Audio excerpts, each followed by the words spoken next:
Alors nous allons maintenant réfléchir un petit peu lors de cette table ronde qui a un titre que j'ai voulu un petit peu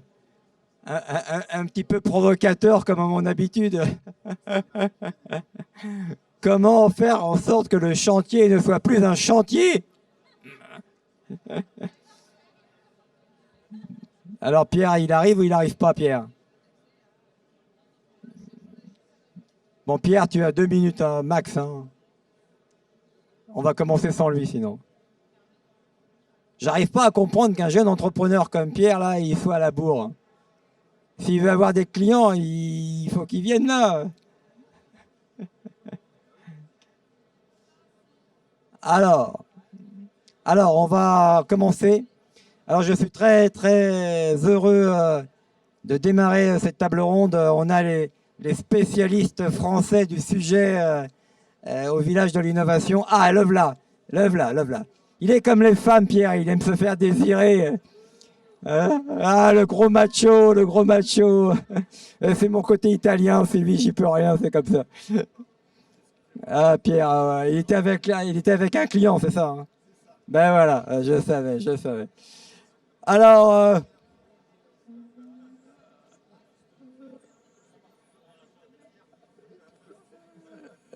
il retourne son badge, il a piqué le badge à quelqu'un. Alors oui, écoutez, je suis très content d'animer cette table ronde. On connaît toutes les problématiques logistiques et qui impliquent, on en parlait tout à l'heure avec mon ami Rémi. Rémi, ça va t'intéresser cette table ronde. Rémi, pour ceux qui n'étaient pas là tout à l'heure, Rémi Oscan est le président de la Fédération française de la blockchain. Et on vient d'annoncer le fait que SBLM présidera la démarche dans sa fédération sur la verticale bâtiment. Et vous aurez l'occasion d'en parler. Il est capable de poser des questions assez pertinentes. Mais oui, je suis très content de vous avoir ici avec nous aujourd'hui parce que le chantier, la donnée, c'est bien, le numérique, c'est bien, mais le chantier, c'est le chantier. Et si on n'a pas de supply chain et si on n'a pas de processus bien organisé, on a du mal à s'y retrouver. Et on perd de l'énergie et on consomme de la ressource qu'on devrait économiser. Et nous avons là une sacrée brochette, passez-moi l'expression, de spécialistes. Et je vais commencer par, puisque tu es arrivé le dernier, par toi. Merci Dominique. Bon, bonjour à tous. Je m'appelle Pierre Colson, j'ai travaillé dans un grand groupe d'Arty, pour ne pas le citer, pendant une vingtaine d'années. J'ai piloté un certain nombre de projets. Et ma grosse frustration, c'était de ne pas trouver un outil qui me permettait d'avoir une approche de pilotage de projet, là où les outils que je trouvais étaient plutôt des outils de gestion. Et en fait, l'idée, c'est de pouvoir arriver sur un outil qui soit dans une approche d'action et de prise de décision. Et donc, on a créé VAD avec mon équipe, qui est un outil de pilotage opérationnel de projet, qui a nécessité 4 ans de recherche et de développement.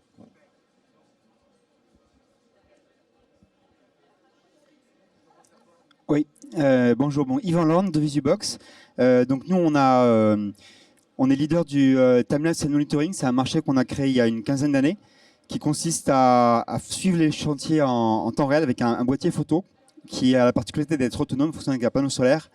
Et on a, au début, c'était surtout pour la communication. On a des très belles photos avec un appareil photo réflexe. Et au fil du temps, on a appris à utiliser la data, à prendre des photos au bon moment avec des capteurs IoT sur le terrain qui vont prendre une photo quand un camion arrive. Et avec l'intelligence artificielle aussi, on peut détecter beaucoup de choses sur les photos.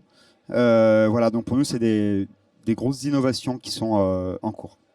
Ah, et bon, tu as quand même en quelques années fait une société très importante des deux côtés de l'Atlantique quand même, il faut quand même le préciser. Oui. Tout en autofinancement quasiment, je trouve ça vraiment remarquable. Tu peux en dire 2 mots s'il te plaît? Sur la première ou sur celle-ci? Non, la première, monsieur est le fondateur de ISMAP. Alors ISMAP, c'était vraiment un des logiciels de SIG, les premiers il y a 30 ans quasiment. Oui, voilà, on était premier moteur de recherche cartographique, un peu comme un Google Maps en fait. Si vous cherchiez des cartes, une adresse en France dans les années 2000, en fait, il n'y avait que nous en fait. Voilà, donc c'est vrai que j'ai créé ça il y a un petit bout de temps. Je parlais de la deuxième. peux dire 2 mots sur DeVisubox Ah, DeVisubox. DeVisubox, en fait, effectivement, on a créé ça il y a 15 ans, on était les premiers en fait. Et du coup, ça n'existait pas vraiment ailleurs dans le monde. Et donc, du coup, on a pu se développer assez rapidement en fait. Donc, on est présent au Canada, notamment avec Oliver Refo que je présente ici depuis 2014. Et on a pu développer notre solution là-bas. On vient aussi de signer un contrat monde avec Total en fait pour suivre leurs stations, les constructions de stations-service et identifier les risques d'accidents de travail. Voilà, ça c'est assez majeur en fait. Et du coup, je pense qu'on a encore beaucoup de développement parce que c'est vrai que notre produit est encore sous-utilisé. Super. Cyril, merci Yvan. Alors Cyril, toi, on se connaît depuis peu, mais on a échangé quand même de manière assez profonde. J'étais très intéressé par ton approche d'utilisation de la 3D pour le cas d'usage de la gestion du chantier. Tu peux en dire 2 mots, s'il te plaît? Oui, tout à fait. Merci beaucoup. Donc, moi, ma grosse frustration avant de lancer cette entreprise, ça a été de ne pas pouvoir faire de la 3D parce que j'étais pas doué. Et donc, on a essayé on a développé depuis 2 ans une application de simulation 3D des chantiers qui permet à tout un chacun de choisir un site, de poser des objets, une sorte de SimCity dédié au chantier et qui, depuis 2 mois, est commercialisé, est utilisé par un bon nombre d'entreprises. Donc, on fait beaucoup de copier-coller plutôt que de la modélisation et n'importe qui peut l'utiliser sans formation. Donc, voilà. Le principe, c'est de pouvoir rendre accessible la 3D pour des opérations courantes et pas uniquement sur des chantiers d'envergure qui nécessitent des budgets très importants pour faire de la 4D. Nous, on le fait en 30 minutes. Et ça, dans la philosophie SBLM, c'est très important pour nous parce qu'on pense que même si la donnée est continue et fiable sur l'ensemble de la chaîne de valeur, si cette donnée n'est pas utilisée, et elle n'est donc pas utile, et de ce fait, elle ne rend pas service. Donc avoir des démarches avec des interfaces homme-machine très conviviales est un point stratégique dans notre vision et perception de ce que peut être je dirais le BIM de demain. Moi, je suis le bêta-testeur numéro 1. Comme je ne sais rien faire en 3D, j'ai fait que du PowerPoint. Donc, je fais du copier-coller. Et c'est ce qu'on propose à nos utilisateurs. On pose des objets comme dans la vraie vie. On rajoute du copier-coller. Et résultat, on peut faire des installations de chantier en 3D en 30 minutes partout en France. Et juste pour l'anecdote, hein, comme je suis un peu plus âgé que vous, il y a en 1996, j'avais fait développer un produit qui s'appelait Clip Vision, qui était basé sur une vingtaine de milliers d'objets 3D qu'on drag-dropait, et on pouvait donc générer des vues 2D très, très facilement. Et c'est un produit qui était vendu à 50 €, 50 $ à l'époque, et qui est devenu un acteur bien diffusé dans le monde. Donc la démarche de drag-dropper des objets 3D dans une scène pour que les gens puissent le voir m'est bien familier. Et c'est aussi une des raisons qui a fait que je me suis intéressé à ce que tu faisais. Merci. Alors Philippe, lui, c'est vraiment le spécialiste de la logistique et de la supply chain. Fabien, excuse-moi, je confonds avec un autre Philippe qui est sur le stand. Non, sinon tu peux m'appeler Pierre, tout le monde s'appelle Pierre aujourd'hui. Pas d'usurpation d'identité chez nous. Donc excuse-moi Fabien, toi tu es vraiment ce spécialiste du sujet de la supply chain avec ta société qui d'ailleurs vient de lever 3 millions d'euros, tu en parleras peut-être. Tu peux nous dire un peu ton background et qu'est-ce qui t'a incité à traiter cette démarche de lean construction, si on peut dire lean chantier là. Oui, effectivement. Donc, merci Dominique. Le titre, je le trouve super parce que je suis dessus depuis 15 ans. En fait, il y a 15 ans, je suis tombé dans le monde de la construction par hasard. J'avais un background industriel, moi, à la base. J'avais monté une société de conseil et j'ai rencontré des gens de la construction. Puis, je suis allé voir la définition du mot chantier dans le Petit Larousse. Et je suis tombé sur lieu en désordre où sont stockés des matériaux qu'on met en œuvre pour construire. Voilà. Comme quoi, donc je me suis dit, il y a du boulot, c'est pas très respectueux des gens qui travaillent au quotidien sur ces chantiers. Et il y a vraiment un paradoxe dans la construction, c'est que les efforts ne payent pas. Parce que la plupart des entreprises de construction ont des marges ou des EBITDA très très faibles, à peine à 2%, alors qu'ils font des ouvrages merveilleux, magnifiques. Et c'est pas parce que chacun est mauvais, c'est parce que c'est dur d'être bon ensemble en fait. dans la construction. C'est dur d'être bon ensemble. C'est dur de coordonner tous ces acteurs, ces centaines d'acteurs qui travaillent sur un projet de construction. Et nous, on est effectivement chez Timothy. Après plus de 10 ans de R&D, on a décidé de développer une suite d'applications qui permet de digitaliser la supply chain et de la rendre collaborative. Donc la supply chain, c'est quoi? C'est la bonne ressource au bon moment, au bon endroit, à la bonne quantité. Et c'est ce qu'il y a de plus dur en fait. On passe notre temps à gaspiller des ressources sur les chantiers. Donc on a développé une appli planning parce que c'est le cœur du système. Le planning, c'est le cœur du système. Une appli de gestion de la logistique pour gérer les flux physiques. Et puis maintenant, on travaille sur la reverse logistique aussi, sur la partie tri des déchets. Et on a une application de régulation de trafic autour des chantiers au niveau des villes. Voilà. Comment tu vois, toi qui es vraiment dans le terrain, et c'est le cas de le dire, comment tu vois l'évolution et la prise de conscience de ces besoins par les grands opérateurs que tu connais? L'évolution, elle est toujours drivée par les crises, malheureusement. C'est-à-dire que dès que le vent commence à souffler et que c'est encore plus dur, déjà qu'on n'a pas des belles marges, mais c'est encore plus dur, les gens sont obligés de se révolutionner. Parce que s'ils produisent comme ils produisaient avec des hausses de coûts sur la matière, ça force à réfléchir et à se poser des questions en fait. Donc aujourd'hui, c'est un sujet qui est en train de prendre corps plutôt chez les majors, parce que ils ont déjà peut-être plus de moyens de mettre des gens pour réfléchir à ces sujets-là. Des gens comme Bouygues, par exemple, réfléchissent beaucoup à la supply chain, à l'industrialisation. Alors, c'est pas un gros mot, industrialisation, quand on vient dans la construction. Il faut pas prendre comme un gros mot. Ça ne veut pas dire qu'on va faire exactement le même produit. D'ailleurs, il y a des gens qui ont cherché à industrialiser, ça s'appelle Catera. Ils avaient livré des milliards, ils ont coulé. 2 milliards. 2 milliards, ils ont coulé. C'est pas qu'ils étaient mauvais, c'est qu'à un moment, on peut pas avoir la même maison partout dans le monde. Ça marche pas. Enfin, il y a des architectures locales, il y a plein de contextes. Et donc, néanmoins... Et en plus, je te coupe, mais en plus, je pense qu'il est impossible et c'est d'ailleurs la raison qui m'a amené à monter SBLM, je pense qu'il est impossible d'avoir l'ensemble des compétences de l'ensemble de la chaîne de valeur. Exactement, et puis tout maîtriser, il faut forcément, et puis le 100% hors site n'existe pas, hein. Il faut quand même qu'il y ait un chantier, un endroit où on agglomère des choses, donc ça n'existe pas.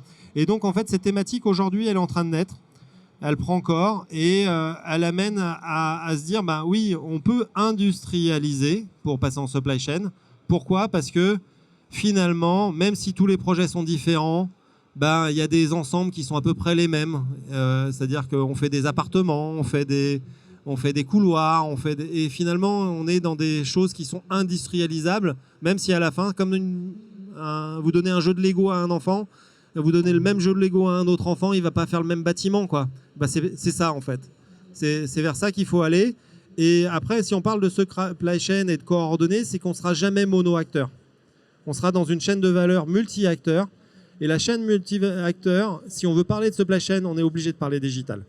Parce qu'il va falloir partager en temps réel des informations pour se synchroniser.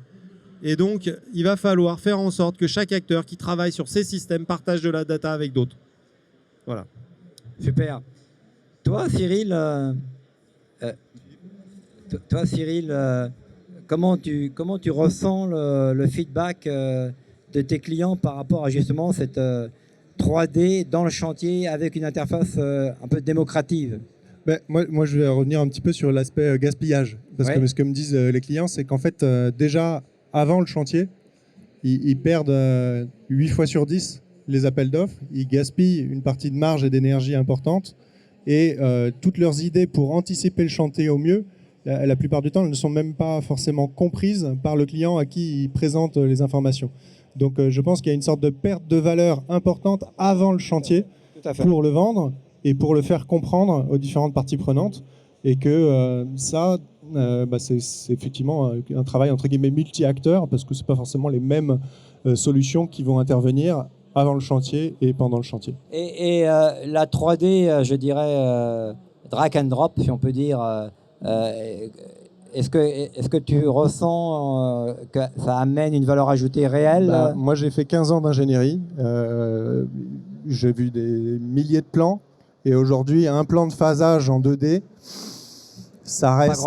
Pas grand monde le comprend. Ça reste difficilement compréhensible au premier coup d'œil. Si en plus on prend en compte les problématiques de formation et de turnover des équipes, bon, il n'y aura que la 3D qui permet de comprendre du premier coup d'œil les enjeux de sécurité d'installation. Donc je ne dis pas que c'est impossible de travailler en 2D, mais ça apporte énormément de choses de travailler rapidement en 3D. Et rapidement, et j'insiste aussi sur le faire soi-même. Je pense que les acteurs de la construction, on ne peut pas leur donner des logiciels qui sont clés en main et qui fonctionnent sans leur intervention. Il faut leur faire eux-mêmes. Et je pense que c'est un point commun entre les différentes solutions qu'on conçoit. Yvan, toi, comment tu vois l'application de ta technologie avec des logiciels Lean ou 3D comme Cyril? Alors nous, c'est très intéressant parce que du coup, l'objectif, c'est qu'on partage nos photos. Les photos, en fait, on a souvent notre client, en fait, c'est soit c'est un promoteur, un directeur de programme ou un directeur technique aussi chez un constructeur. Ça peut être donc on a beaucoup d'interlocuteurs différents et finalement il va utiliser la photo que pour un usage commercial ou technique souvent, mais qui peut être chez le promoteur ou chez le constructeur. Et donc du coup l'objectif c'est d'arriver à ce qu'elle soit utilisée par le plus grand nombre d'acteurs possibles. Et donc du coup nous on a là on est en train de refaire toute notre plateforme et dans notre stratégie on vise à s'intégrer à un maximum de plateformes pour que nos photos soient utilisées dans les plateformes de construction un petit peu partout. Et je vais revenir sur un point par rapport au sujet de tout à l'heure de pourquoi dans la construction c'est peut-être un petit peu moins adopté qu'ailleurs. Je crois que c'est important de souligner que du coup les acteurs dans la construction sont souvent localisés en fait. Ils ont des pouvoirs de décision très locaux en fait. Ce qui fait que toutes les décisions sont locales. C'est assez difficile d'attirer leur attention quand par exemple on a des nouveautés avec de l'IA ou de la chrono-analyse qu'on est en train de faire. Alors que par contre quand on travaille avec des grands groupes comme Total, c'est beaucoup plus facilement applicable parce que du coup il applique partout d'un coup. On travaille aussi sur les applications de déchets avec Veolia et c'est pareil, du coup c'est pris d'un coup. Et c'est fou parce que notre métier à la base c'est vraiment de digitaliser la construction. Et finalement, les constructeurs ne sont pas les parties les plus impliquées en fait, dans l'innovation. Et je pense que c'est surtout dû au fait que du coup, il y a des décisions qui sont locales. On est aussi, par exemple, dans l'accélérateur de Vinci, l'accélérateur national. Donc, c'est vraiment super. C'est un super boulot de diffusion et de mise en relation. Mais ça reste très poussif. Il n'y a pas de possibilité en fait, de globaliser. C'est assez dur de transmettre toute une méthodologie ou un savoir-faire. Il faut revendre chaque fois localement, quoi. Mais tu vois, ce que tu viens d'évoquer par rapport à l'accélérateur de Vinci, que je connais, Léonard. Oui, c'est un peu ce que FBLM essaye de faire en marge, c'est-à-dire à la fois de mettre en relation les gens, à la fois d'interopérabiliser des solutions pour avoir à terme une solution qui soit commercialisable au niveau international quand on pourra le faire. Toi, Pierre, tu es bien aligné avec ça puisque quand on s'est rencontrés, un des points qui m'a beaucoup intéressé dans ton pitch, c'est que tu étais très très intéressé par l'interface homme-machine, la convivialité, et je sais que tu orientes toute ton application là-dessus. Oui, en fait, le constat sur le pilotage de chantier ou de projet, c'est que souvent on cumule en fait des logiciels, des applications, et du coup on travaille dans différentes interfaces qui vont pas apporter forcément une clarté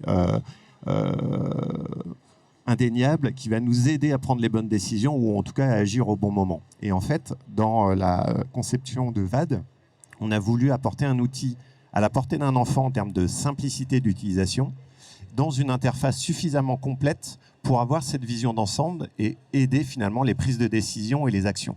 C'est toute la démarche et la philosophie de VAD. Aujourd'hui, il y a beaucoup d'outils qui sont extrêmement pertinents et avec un réel gain.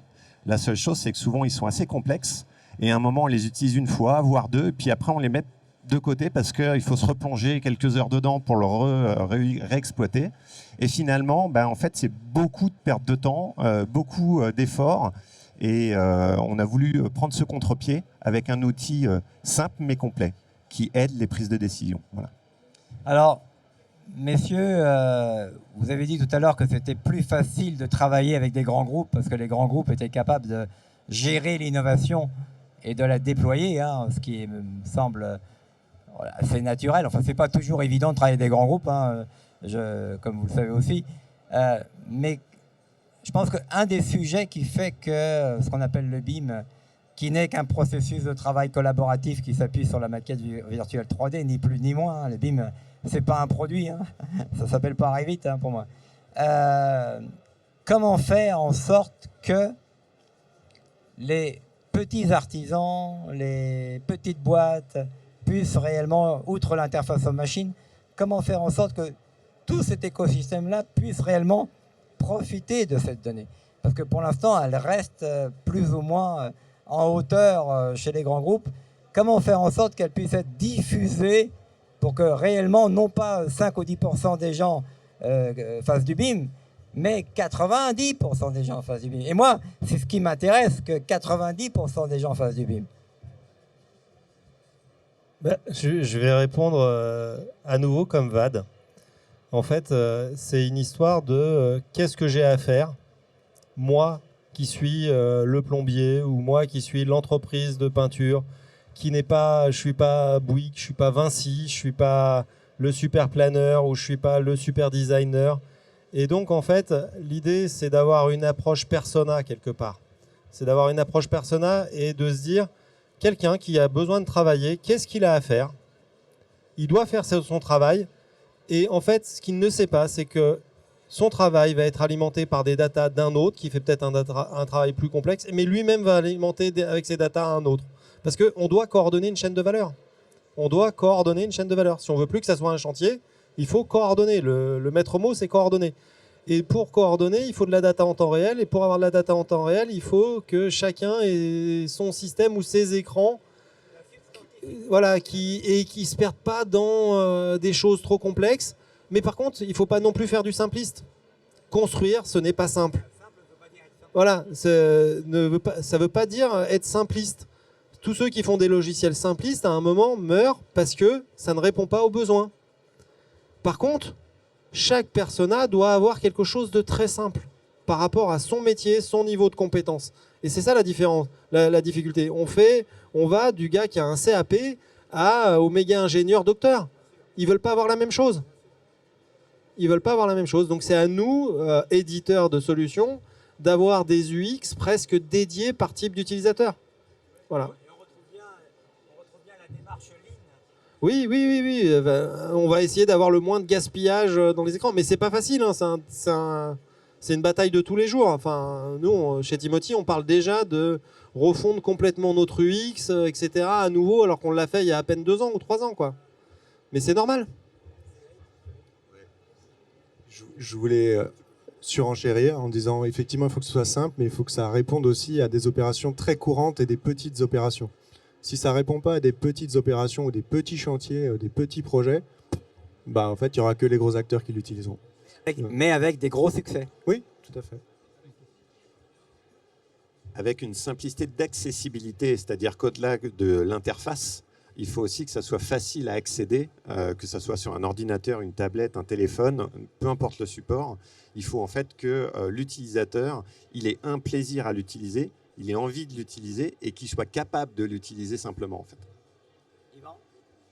Oui, c'est vrai, je vous rejoins. En fait, là, on travaille sur de la chrono-analyse, donc on a beaucoup de data, on arrive à identifier les tâches de construction, à quantifier les heures. Et au final, on essaie de trouver des quick wins pour les gens du chantier, et qui ne sont pas forcément les premiers qu'on a imaginés. Donc, il faut les interviewer et puis essayer de répondre finalement plus direct pour leur rendre un service. Et ça, c'est vraiment important d'être proche, je pense.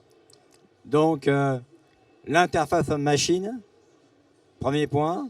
Donner aux différentes typologies d'intervenants les fonctionnalités dont ils ont réellement besoin et pas plus, et pas les noyer avec autre chose. Hein.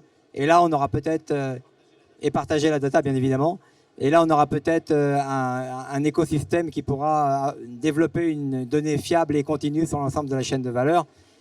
Et je fais juste un petit peu de pub pour mes copains de 37. Je pense qu'il faut que vous alliez les voir parce que après 3 ans de travail, nous avons, je dis nous parce que je suis actionnaire, nous avons développé une modélisation de la connaissance qui permet une trijection entre une navigation, un tableur Excel et un modèle 3D et qui permet donc à n'importe qui, y compris n'importe quel petit artisan qui n'est pas un spécialiste de la 3D, de pouvoir mettre de la donnée et prendre de la donnée. Messieurs, merci de votre intervention. C'était un plaisir de vous avoir aujourd'hui avec nous. Merci et à bientôt.